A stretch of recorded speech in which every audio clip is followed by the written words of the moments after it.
নিয়ন্ত্রণ হারিয়ে রাস্তার উপর উল্টে গেল একটি মাছ ভর্তি পিকআপ ভ্যান।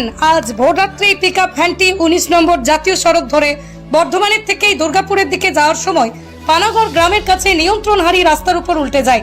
পিকআপ ভ্যানে থাকায় 6 জন অল্প বিস্তর আহত হয়। অন্যদিকে গাড়িতে থাকা মাছ রাস্তার উপর ছড়িয়ে গেলে স্থানীয়রা দেখতে পেয়ে লুটপাট চালায়।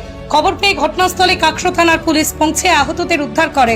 দুর্ঘটনার জেরে জাতীয় সড়কে যান চলাচল ব্যাহত হলে কাকশা থানার পুলিশ ক্রেনের সাহায্যে গাড়িটিকে অন্যত্র সরিয়ে জাতীয় সড়কে যান চলাচল স্বাভাবিক করে। অ্যাক্সিডেন্ট হলো?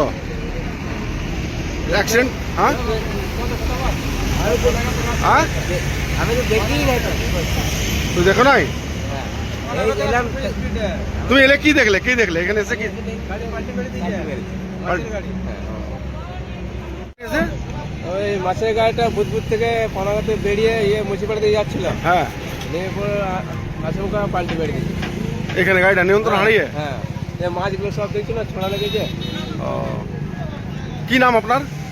হঠাৎ লাগছে আপনার বাড়ি? এইখানে।